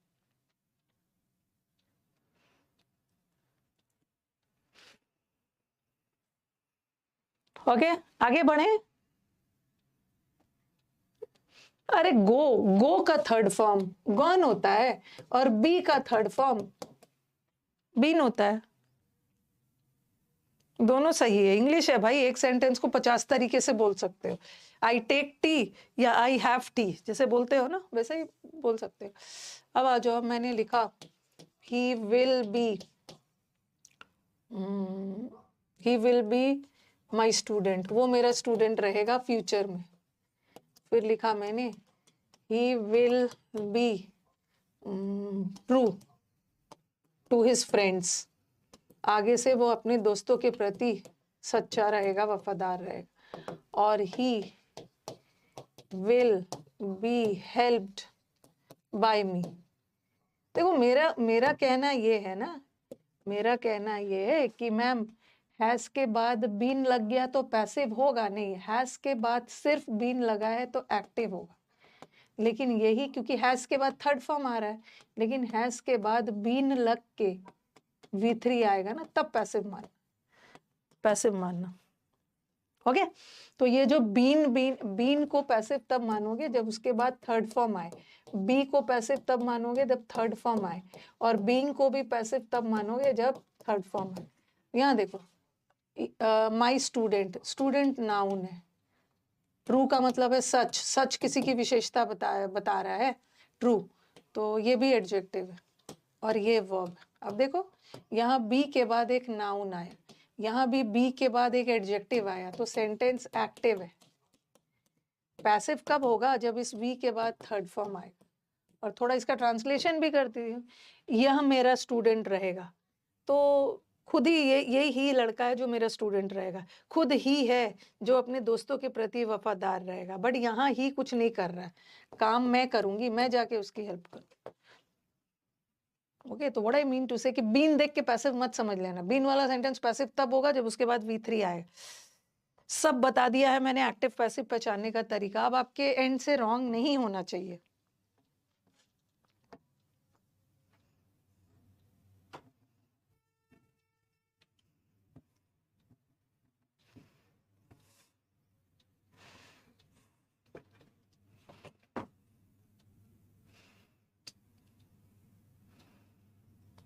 एक्टिव पैसिव पहचानने में अब आपको गलती नहीं करनी है, और जहां कंफ्यूजन हो सकता है वो चीज को भी मैंने क्लियर कर दिया। वैसे एक्टिव पैसिव दो तरीके से पूछा जाता है, लेकिन सबसे खतरनाक तरीका क्या है? बोल रहे कि मैम सबसे इजी तो ये वाला है, जब अलग से क्वेश्चन आता है ना, एक्टिव से पैसिव बनाइए या पैसिव से एक्टिव बनाइए, ये तो बड़ा इजी होता है। ठीक है, जैसे मैंने लिखा he stole the ring, he stole the ring, और ये एक्टिव है, इसका पैसिव में 4 ऑप्शन दिया रहेगा। The ring was stolen by him, ये वाला लिखना नहीं, अभी लिखना कुछ भी नहीं। The ring was stolen by him और the ring is stolen by him, ऐसा ऐसा करके 4 ऑप्शन रहेगा। ये वाला तो बड़ा इजी है, प्लेट में 4 ऑप्शन सजा के दे रहे हैं, एक्टिव से पैसिव बदलना, पैसिव से एक्टिव बदलना, ये बड़ा इजी है। सेंटेंस पास्ट टेंस में जा रहा है और ये सब्जेक्ट है और ये ऑब्जेक्ट है, तो ऑब्जेक्ट सब्जेक्ट बन जाता, पास्ट टेंस है तो इसको टिक कर दोगे। एक्टिव पैसिव पूछने का तरीका 2 तरीके से होता है। एक तो एक्टिव पैसिव का अलग से ही क्वेश्चन आता है कि इस वाक्य को एक्टिव और में बदलिए या इस वाक्य को पैसिव में बदलिए, ये बहुत ईजी होता है। ओके, यह बहुत एक्टिव पैसिव में इजी होता है। लेकिन कभी कभी यहीं पे बच्चे फंसते हैं कि ये जो एक्टिव पैसिव वाला क्वेश्चन है ना, ये एरर्स में आ जाता है। कल मैं आपको मिक्स्ड एरर्स करवा रही थी, ठीक है, कल मैं आपको मिक्स्ड एरर्स करवा रही थी, ही कलेक्टेड एंड ऐसा था ना, ये कुछ करवा रही थी, he has been collected and submitted the report, उसने कलेक्ट किया और रिपोर्ट सबमिट किया, ऐसा टाइप से कुछ था। ठीक है, तो यहाँ पे देखो हैज के बाद बीन लगा के थर्ड फॉर्म आया, तो ये सेंटेंस पैसिव हो गया, और इसको पैसिव नहीं जाना चाहिए। ही को थोड़ी इकट्ठा किया गया, ही ने कुछ चीज इकट्ठा करके और फिर जमा किया, तो इस सेंटेंस को पैसिव नहीं जाना चाहिए, इसमें से बीन हटा देना है, ही हैज कलेक्टेड होना चाहिए। कल मैं एरर वाले बैच में करवा रही थी, ठीक है, ऐसा वाला कुछ करवा रही थी, तो मैंने देखा है ना, जहां तक जब हम पेपर सॉल्व करते हैं तो अलग से एक्टिव पैसिव का क्वेश्चन आता है तो बच्चों को दिक्कत नहीं होती है, क्योंकि उन्हें पता है कि यहाँ तो एक्टिव से पैसिव बदलना है, पैसिव से एक्टिव बदलना है। लेकिन यही वाला एरर भर भर के आया है, यही वाला एरर जब यही वाला एक्टिव पैसिव वाला क्वेश्चन जब एरर डिटेक्शन में आ जाता है तो वहां पे बच्चे फंस जाते हैं। ओके, वहां पे हमारे स्टूडेंट्स फंस जाते हैं। देखो ऐसा ऐसा रहेगा, एक क्वेश्चन आया था, electric heaters were providing to the जरूरतमंद, टू द नीडी, जरूरतमंद लोगों को ठंड में इलेक्ट्रिक हीटर प्रोवाइड किया गया। ओके, अब देखो, अब बोलोगे कि मैम इज एम आर के बाद तो आईएनजी आता ही है, हमने तो पढ़ा है कि इज एम आर के बाद आईएनजी भी आ सकता है, V3 भी आ सकता है, तो यहाँ तो is am are was were के बाद आईएनजी तो आया ही है, तो इसमें गलती क्या है? इसमें गलती ये चीज है ना कि इस सेंटेंस को इज एम आर के साथ आईएनजी कब आता है? जब सेंटेंस एक्टिव वॉइस में हो, और जब पैसिव में हो तो V3 आता है, is am are was were, but इस सेंटेंस को एक्टिव नहीं जाना चाहिए। इलेक्ट्रिक हीटर्स किसी को कोई कुछ थोड़ी दे रहा है, electric heaters non living thing है, और नॉन लिविंग थिंग को कोई काम थोड़ी करेगा, इस सेंटेंस को एक्टिव नहीं जाना चाहिए, इस सेंटेंस को पैसिव जाना चाहिए। किसी के द्वारा जरूरतमंद लोगों को इलेक्ट्रिक हीटर प्रोवाइड किया गया, तो इसको पैसिव। वैसे इज एम आर के साथ आईएनजी भी होता है, V3 भी होता है, बट सेंटेंस का सेंस देखो ना, हीटर तो नॉन लिविंग थिंग है, वो किसी को जाके कुछ थोड़ी देगा, हीटर दे नहीं रहा है, हीटर को दिया गया किसी और के द्वारा, प्रोवाइडेड होगा। तो यहाँ पे थोड़ा सा स्टूडेंट्स का कंफ्यूजन हो सकता है, कि कौन सा सेंटेंस एक्टिव जाएगा, कौन सा पैसिव जाएगा। जैसे लिख दिया टीचर या द स्टूडेंट्स वर स्कोल्डिंग, यहाँ तो काम आसान हो गया, बाय द टीचर। तो आप बोलोगे कि मैम स्टूडेंट्स को टीचर के द्वारा डांटा गया, मैम इज एम आर के बाद तो आईएनजी आता है, तो यहाँ पे गलत कैसे है? बट बिकॉज स्टूडेंट नहीं डांट रहे हैं टीचर को, टीचर के द्वारा बच्चों को डांटा गया, सेंटेंस पैसिव जाएगा।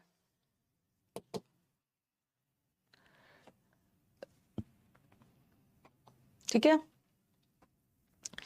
इतना पीटूंगी ना, he has been gone to England, जो करेगा उठा के बाहर फेंकूंगी क्लास, पीछे ही पड़ गए हैं उस सेंटेंस के। He has been gone, oh my god, to England. England, कुछ भी रात में सो के नहीं आए और कुछ भी बोलते जा रहे हो। हैज के बाद बीन लग के थर्ड फॉर्म आ गया तो सेंटेंस पैसिव चला गया। इस सेंटेंस को पैसिव कैसे चला जाएगा? ये सेंटेंस पैसिव कहाँ से चला जाएगा? बच्चा खुद इंग्लैंड गया है, ठीक है, ये ही खुद इंग्लैंड गया है, तो ये सेंटेंस को पैसिव नहीं जाना चाहिए, यहाँ थर्ड फॉर्म नहीं लगाओगे, इसको एक्टिव जाना चाहिए। या तो ऐसा लिखो, he has gone to England, या he has been to England. Been भी कहीं जाने का सेंस है ना, I have been to US, I have been to England, has के बाद बीन लगाओ। जैसे जैसे हम दोनों तरीके से लिख सकते हैं, जैसे चाय को, जैसे आई टेक टी भी होता है, या आई हैव टी भी होता है। चाय लेने के लिए हम टेक भी यूज कर सकते हैं हैव, और कहीं जाने के लिए बीन भी यूज कर सकते हैं गॉन। उसके पीछे ही पड़ गए हैं, ही हैज बीन गॉन, उसको ले जाया गया, पता नहीं क्या, ही हैज बीन गॉन, उसको गॉन किया गया इंग्लैंड में, वो सेंटेंस पैसिव चला जाएगा।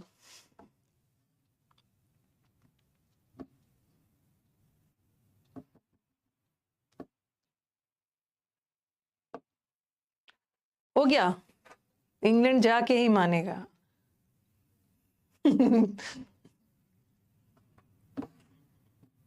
फिर वहां से करेगा he has been gone to India. ऐसा सेंटेंस लेके इंग्लैंड जाओगे ना, फिर वहां से आपको वापस भेजेंगे, he has been gone to India.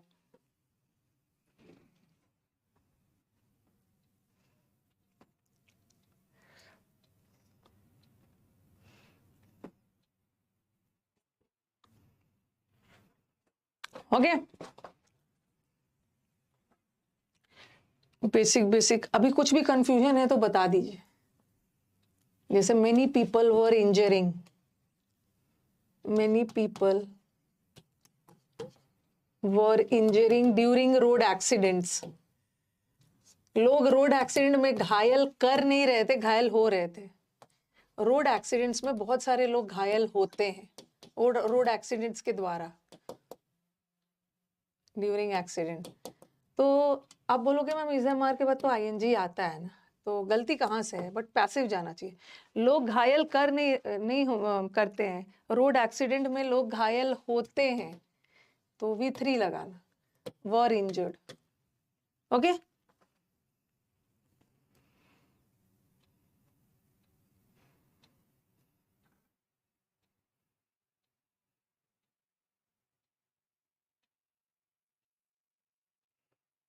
अब आपको ये चीज थोड़ा बहुत आपको आइडिया तो लग गया होगा ना कि मैम ये वर्ब चैप्टर के पीछे क्यों पड़ी रहती है। मैंने यूट्यूब पे भी मतलब लगातार 13-14 घंटे का वर्ब पढ़ाया है, तो अब आपको एहसास हो रहा है कि ये चैप्टर मैं पहले क्यों पढ़ाती हूँ। हर टीचर का ना अपना फेवरेट चैप्टर्स होता है। फेवरेट क्या, मेरे को फेवरेट भी है, और जो बच्चों के काम में सबसे पहले आए वो चैप्टर को पहले पढ़ा देना, जहां से क्वेश्चन ज्यादा है। अब आपको रियलाइज हो रहा होगा ना कि मैंने वर्ब चैप्टर आपको क्यों पहले पढ़ाया। देखो, वर्ब चैप्टर में मैंने थोड़ा बहुत आपका एक्टिव पैसिव भी टच किया था, तो अब हम जब एक्टिव पैसिव पढ़ रहे हैं ना दोबारा, तो आपके लिए चीजें आसान हो जा रही है, एक्टिव पैसिव पहचानने का तरीका। फिर आपने देखा होगा कि टेंस भी पढ़ रहे थे, तो कुछ पोर्शन वहां भी वर्ब से आ रहा था। तो वर्ब इज वेरी इंपॉर्टेंट, और वर्ब बहुत इंपॉर्टेंट है, और स्टूडेंट्स को वर्ब के बाद टेंस पढ़ाना है, और टेंस के तुरंत बाद वॉइस और नरेशन पढ़ाना है, क्योंकि ये वॉइस और नरेशन का भी कुछ हिस्सा टेंस से जुड़ा हुआ है, वॉइस का, जो कि मैं अभी करवाने वाली हूँ। तो वर्ब टेंस दोनों इंपॉर्टेंट है। ठीक है, अब मैं जितना भी टॉपिक्स पढ़ाऊंगी ना, कोई किसी से रिलेटेड नहीं रहेगा। अभी रिलेटेड वाला सब मैंने पढ़ा दिया। अब पहला दिन आके आप नाउन पढ़ लो। अगर आपने नाउन चैप्टर नहीं किया, लेकिन आप प्रोनाउन वाले क्लास में भी आ रहे हो ना, अगर आपने नाउन नहीं भी पढ़ा है तो आपको प्रोनाउन सब समझ में आ जाएगा। मैंने आपको एडजेक्टिव पढ़ा है, एडजेक्टिव नहीं पढ़ा आपने और सीधा एडवर्ब पे आ रहे हो, समझ में आ जाएगा। तो अब इंटरलिंक्ड नहीं है। ओके, हाँ, verb is the mother of all topics. Verb mother है और टेंस फादर है, और बाकी सब नाउन प्रोनाउन छोटे छोटे बच्चे हैं सब।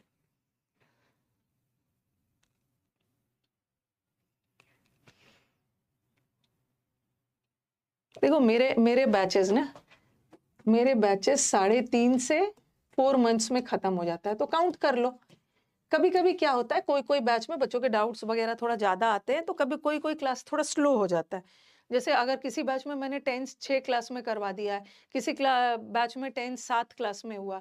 इस बार वर्ब 17 दिन लगा था, किसी में 18 दिन लगा है, पिछले वाले बैच में 16 दिन में ही हो गया था। तो थोड़ा बहुत वेरिएशंस होता है, तो आप जोड़ लो। 28 से शुरू हुआ, 28 जनवरी से फरवरी, मार्च, अप्रैल, मई में तो आराम से खत्म हो जाएगा।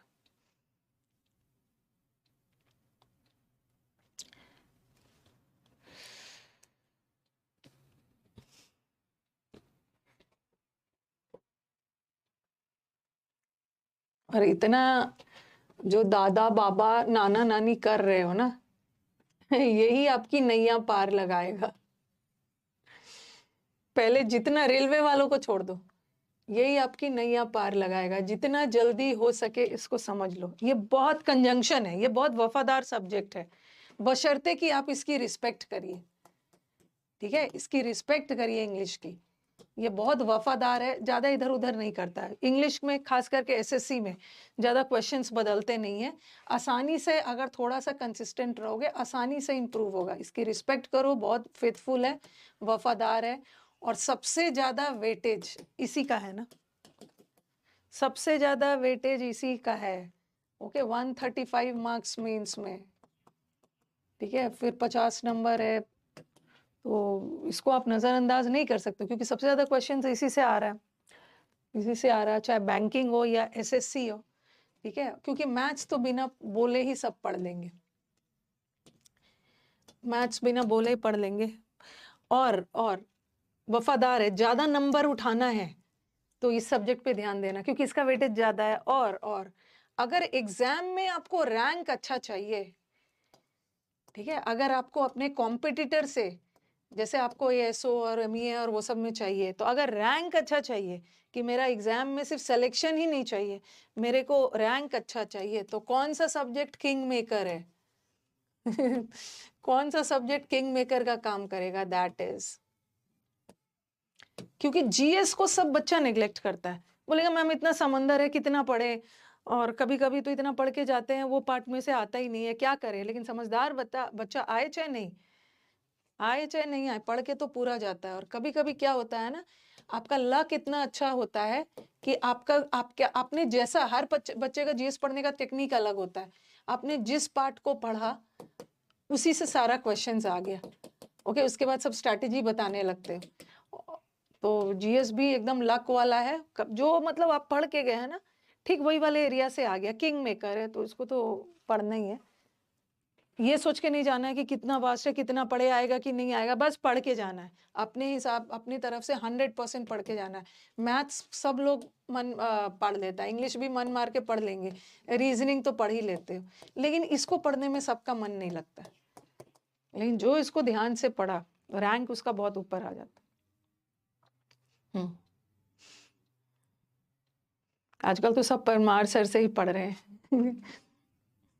मैंने बहुत पहले जब स्टूडेंट्स मुझसे मिलने आते थे, तो मेरे स्टूडेंट्स बहुत स्ट्रगल करते थे जीएस में। मुझे लग रहा है अचीवर 5 है ना, 3.0 की बात कर रही हूँ। बच्चे बहुत स्ट्रगल करते थे, जीएस कहाँ से पढ़े। देखो, हम टीचर्स भी चाहते हैं ना कि बच्चों को सही जगह पे पहुंचा दिया जाए ताकि वो भटके ना। तो जब मेरे पास बच्चे इंटरव्यू देने आते थे ना, तो मैं इंग्लिश से ज़्यादा पूछती थी, जीएस कहाँ से पढ़ रहे हो, क्या कर रहे हो, बताओ।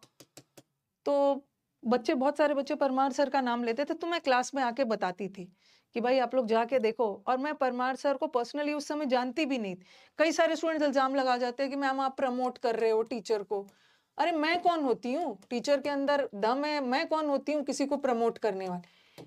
बस मुझे स्टूडेंट्स आके बोलते थे ना कि मैम हम लोग सर से पढ़ते हैं, हमें अच्छा लगता है, तो मैं भी रिकमेंड कर देती थी।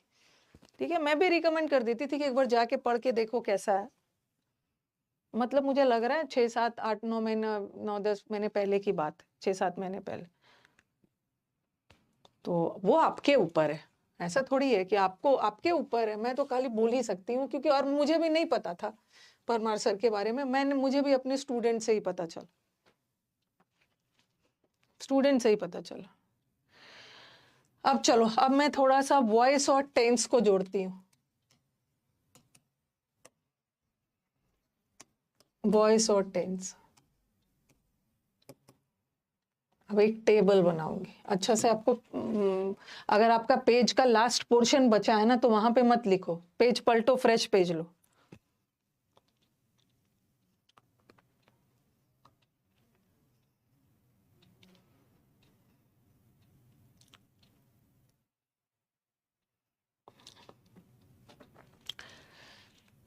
मैथ्स के लिए तो बहुत सारे टीचर्स हैं,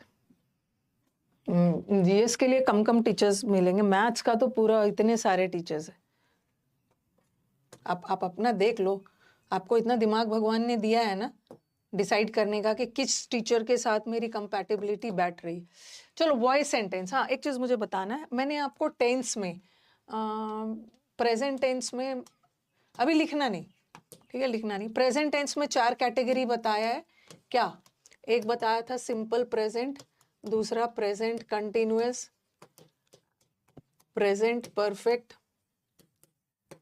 प्रेजेंट परफेक्ट कंटिन्यूअस, 4 कैटेगरी बताया था। ज़्यादा भटकना नहीं है, दोस्तों के नहीं जाना है, अपना दिमाग लगाना है। और फिर सिंपल पास्ट बताया था, फिर पास्ट कंटिन्यूअस बताया था, फिर पास्ट परफेक्ट, और फिर पास्ट परफेक्ट कंटिन्यूअस। उसी तरह फ्यूचर का सिंपल फ्यूचर, ठीक है, और फ्यूचर कंटिन्यूअस, फिर फ्यूचर परफेक्ट, और फिर फ्यूचर परफेक्ट कंटिन्यूअस। देखो कुल मिला के 12 कैटेगरीज मैंने पढ़ाया था, सबका 4-4, कुल मिला के 12 कैटेगरी है। 12 का एक्टिव तो बनता है, बट पैसिव सिर्फ 8 का बनता है। ठीक है, पूरे 12 का एक्टिव तो बनता है, बट पैसिव सिर्फ 8 का बनता है।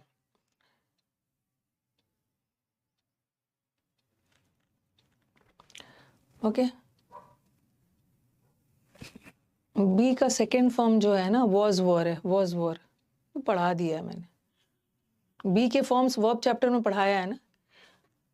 तो आप बोलोगे मैम किसका पैसिव नहीं बनता है? प्रेजेंट टेंस में किसका पैसिव नहीं बनता है? Simple present, present continuous, present perfect का तो बनता है, लेकिन प्रेजेंट परफेक्ट कंटिन्यूअस का पैसिव नहीं बनता है। उसी तरह पास्ट कंटिन्यूअस में, पास्ट में पास्ट परफेक्ट कंटिन्यूअस का पैसिव नहीं बनता है। ठीक है, प्रेजेंट टेंस में प्रेजेंट कंटिन्यूअस परफेक्ट कंटिन्यूअस का नहीं बनता, पास्ट में पास्ट परफेक्ट कंटिन्यूअस का नहीं बनता, और फ्यूचर में 2 का नहीं बनता है। एक फ्यूचर कंटिन्यूअस का भी पैसिव नहीं बनता है, और एक फ्यूचर परफेक्ट कंटिन्यूअस का भी नहीं बनता। तो देखो 1, 2, 3, 4 का नहीं बनता है, सिर्फ पैसिव 8 का बनता। ठीक है, इसमें तो चलो ठीक है, इसका लास्ट वाले का नहीं बनता, बट फ्यूचर में 2 का नहीं बनता, फ्यूचर कंटिन्यूअस का भी नहीं बनता है, और फ्यूचर परफेक्ट कंटिन्यूअस का भी नहीं बनता। चलो वॉइस सेंटेंस,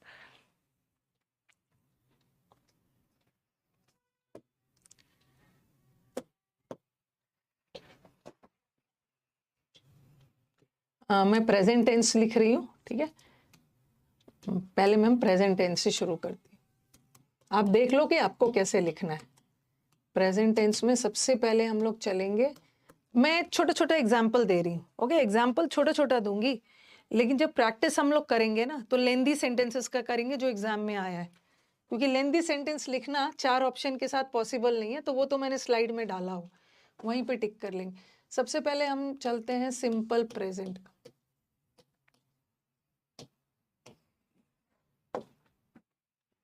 कम जगह चाहिए इसका, सिंपल प्रेजेंट, ठीक है। फिर है प्रेजेंट, बस ये वाला मैं आपका कॉन्सेप्ट क्लियर करने के लिए बता रही हूँ, छोटे छोटे सेंटेंस लिखूंगी।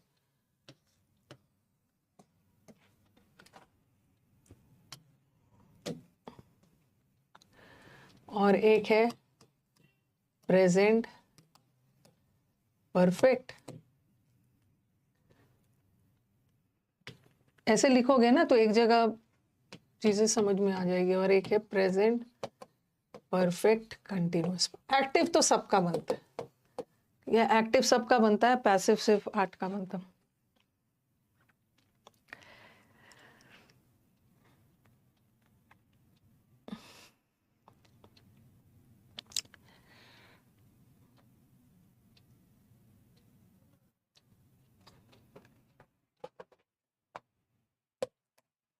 सिंपल प्रेजेंट टेंस में एक छोटा सा सेंटेंस लिखती हूँ जो इसमें आ जाए। ही राइट्स अ बुक, वो एक बुक लिखता है। ये राइट्स कौन सा टेंस है? Simple present. इसी का कंटिन्यूअस बनाती हूँ, ही इज राइटिंग अ बुक।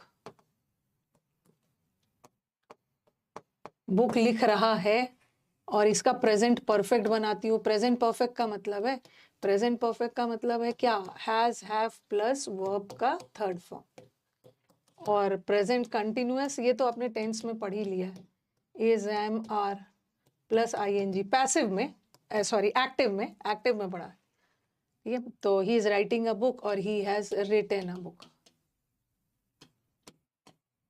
और इसका ही हैज बीन, इसको कम जगह दिया है क्योंकि इसका पैसिव तो बनता ही नहीं। He has been writing a book since Monday, Monday से बुक लिख रहा है। सारा सेंटेंस एक्टिव वॉइस में जा रहा है ना। कैसे पता चला सारा सेंटेंस एक्टिव वॉइस में जा रहा है? क्योंकि यहाँ ही खुद बुक लिखता है, यहाँ भी ही खुद बुक लिख रहा है, यहाँ भी ही खुद बुक लिख चुका है, और यहाँ भी मंडे से ही खुद बुक लिख रहा है। सब एक्टिव वॉइस में, सारा सेंटेंस एक्टिव वॉइस में, बट सबका टेंस अलग है। एक सिंपल प्रेजेंट है, एक present continuous, present perfect, present perfect continuous. Last वाला देखो, इसका तो पैसिव बनेगा ही नहीं, तो इसके बारे में तो हम बात ही नहीं करेंगे। इसका एक्टिव बनता है, चारों का एक्टिव बनता है, बट पैसिव सिर्फ 3 का बनेगा, इसका नहीं बनेगा।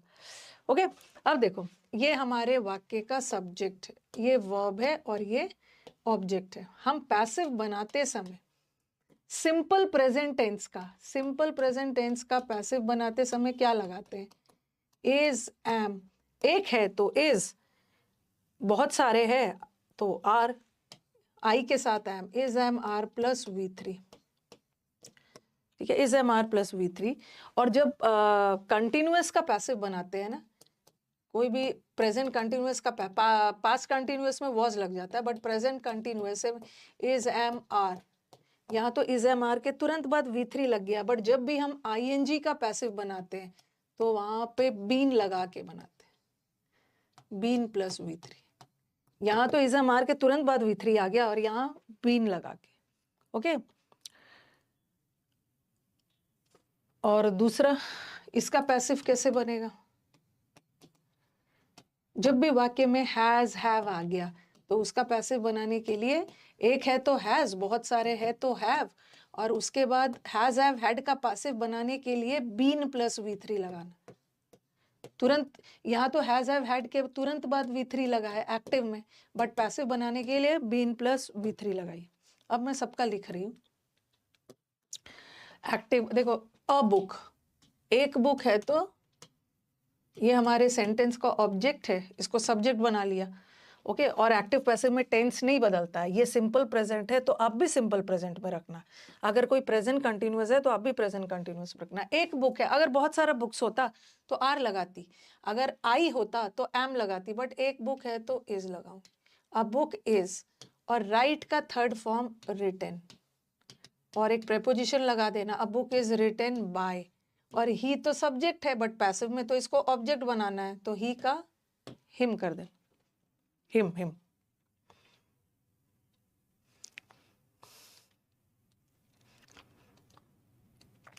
दूसरा देखो, पहले देख लो उसके बाद लिखना। और यहाँ भी इज राइटिंग, एक बुक है तो इज लगाना, अ बुक इज लगाया, यहाँ तो इसके तुरंत बाद थर्ड फॉर्म लगा दिया। बट जब भी आईएनजी आ गया, कंटिन्यूअस आ गया, तो उसका पैसिव बनाने के लिए हमें बीइंग लगा देना। एक बुक उसके द्वारा लिखी जा रही है, एक बुक लिखी जाती है और यहाँ पे कंटिन्यूअस में लिखी जा रही है, तो कंटिन्यूअस में बीइंग लगाना। अ बुक इज बीइंग, तो बीइंग के बाद third form written by him. Again एक बुक है तो हैज लगाना, बहुत सारा बुक्स है तो हैव लगाना। अ बुक हैज, और हैज हैव हैड का पैसिव बनाने के लिए बीन लगाना, फिर V3। आईएनजी का पैसिव बनाने के लिए बीइंग प्लस V3, और परफेक्ट का पैसिव बनाने के लिए ये वाला been plus V3। Book has been written by him. अब लिख सकते हो।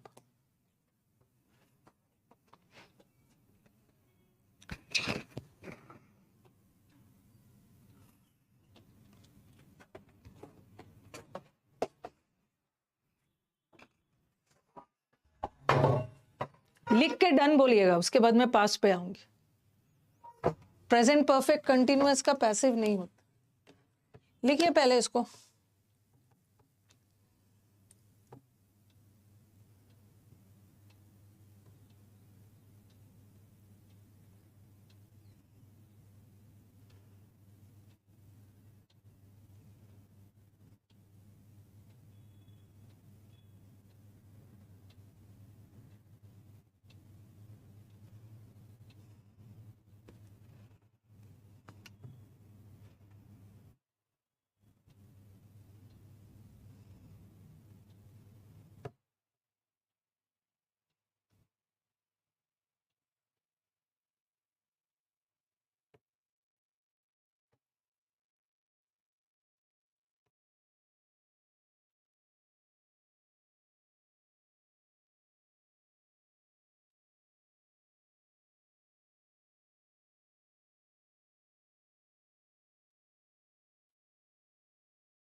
लिख लिया सबने?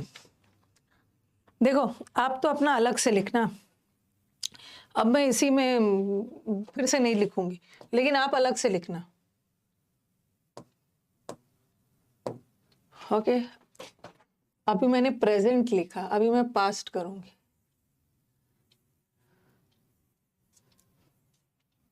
आप लोग अलग से लिखोगे।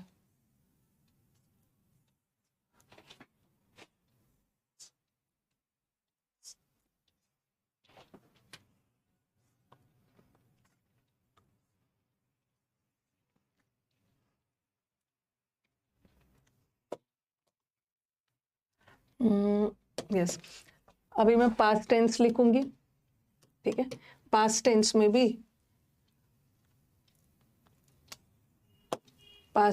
भी मैं सिंपल पास्ट लिखूंगी, ठीक। प्रेजेंट में इज है मार लग रहा था, इसमें वॉज वर लगा देना, ठीक है। ये है पास्ट कंटिन्यूअस और ये है पास्ट परफेक्ट और ये होगा पास्ट परफेक्ट कंटिन्यूअस। सब इज एम आर को वॉज वर में बदलते जाना है,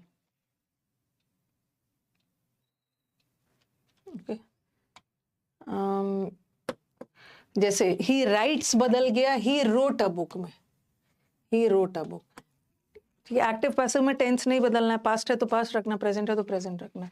और वहां पे इज एम आर था प्लस V3, तो यहाँ पे क्या हो जाएगा, was were plus V3। He wrote a book, तो ये पास्ट टेंस में है तो a book was written by, ठीक है। जैसे पास्ट कंटिन्यूअस, प्रेजेंट कंटिन्यूअस में इज एम आर था, इसमें वॉज वर, तो he was writing a book. एक बुक है तो वॉज लगाना और बहुत सारे बुक्स है तो वर लगाना। A book was written. अब देख रहे हो कुछ नहीं कर रही हूं मैं, इज एम आर को वॉज वर में बदल रही हूँ। पास्ट परफेक्ट का मतलब होता है had plus V3। Has have had आ गया, हैज हैव हैड आ गया है, he had written a book, तो हैज में भी, हैव में भी और हैड में भी बीन लगा के बनाना। A book had been written. और he had been writing a book since Monday, तो इसका तो पैसिव बनेगा। लिख लो। ये सभी लोग आपके बताने से पहले ही बता देते अंकित, ये सब ना बूढ़े हो चुके हैं, आप तो नया नया इस कदम डाले हुए इस कंपटीशन की दुनिया में। एक दिन आएगा आप भी इन लोगों से और भी आगे चले जाओगे, और भी आगे चले जाओगे, टेंशन मत लो। बस निराश नहीं होना है, निराश नहीं होना है। रिवीजन मतलब अच्छे से क्लास करना है, पढ़ना है। किसी की बीमारी थोड़ी सी क्रॉनिक होती है, लंबे समय से चली आ रही है, तो उसको थोड़ा सा ज्यादा मेहनत करना, बट होता जरूर है। पहले तो इंग्लिश ये मत सोचो ना कि मेरी वीक है, मैं नहीं कर पाऊंगा, ऐसा ऐसा नहीं। हैज हैव के जगह हैड लगाते जाना और इज एम आर के जगह वॉज वर लगाते जाना, बाकी सारा चीज सेम है। इज बीइंग रिटन और पास्ट कंटिन्यूअस में वॉज बीइंग रिटन।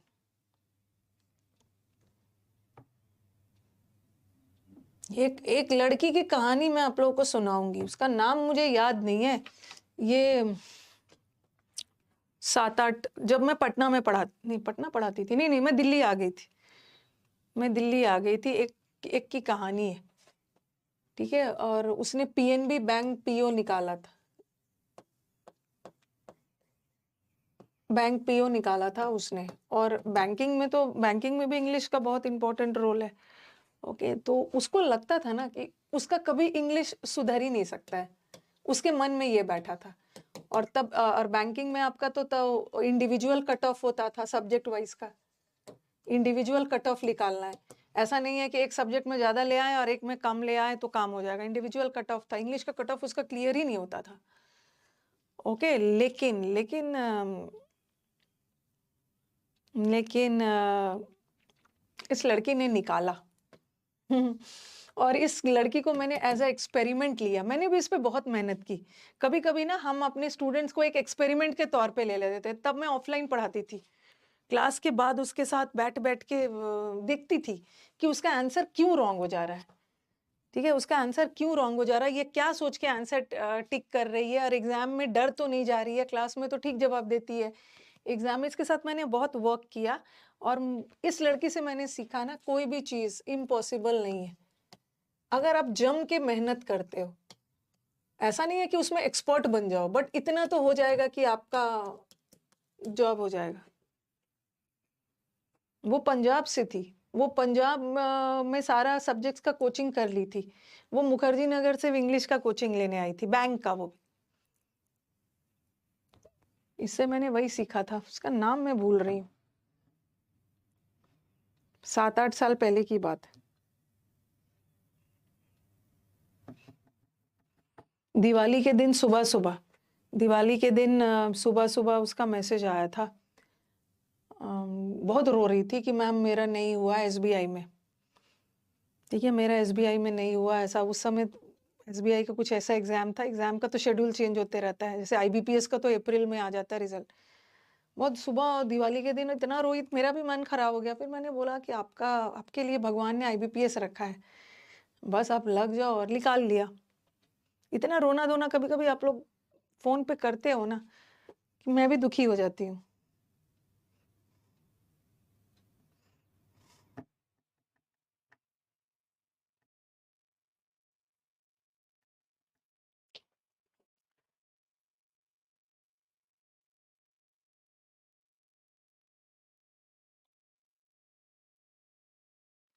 आपको सुधा, हाँ, एरर फाइंड करने के लिए ना, यही वाला चीज तो मैं आपको कल करवा रही थी मिक्स्ड एरर्स में, कि बहुत सारे स्टूडेंट्स के दिमाग में आएगा ना कि एरर सॉल्व करते समय कौन से टॉपिक पे ध्यान देना है। ऐसा कुछ नहीं है, वो आप क्वेश्चंस बनाते जाओगे आपको पता चलते जाएगा। क्योंकि किसी भी क्वेश्चन में ना कोई भी टॉपिक का एरर हो सकता है। अब एक क्वेश्चन में बैठ के 12-13 टॉपिक्स का एरर थोड़ी ढूंढने चलोगे, वो धीरे धीरे इंप्रूव हो जाता है।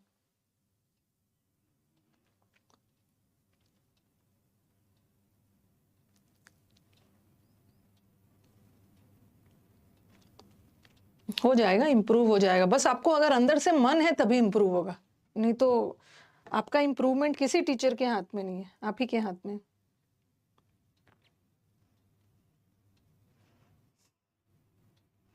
मैंने ऐसे-ऐसे बहुत सारे स्टूडेंट्स को देखा है, ठीक है? जिसने अभी अभी एक गर्ल थी राजस्थान से, उसके मम्मी-पापा से उसको लगा था कि एसएससी की स्टूडेंट थी, कि मेरा इसी साल कि मेरा इंग्लिश कभी इम्प्रूव होगा ही नहीं।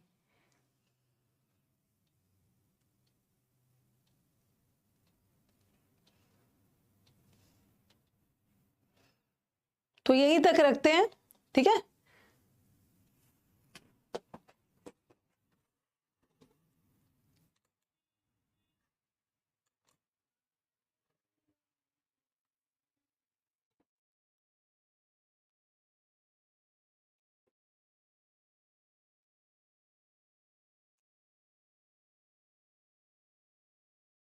हुँ, चलो एंड करते हैं, बीच में कुछ नेटवर्क इश्यू आ गया।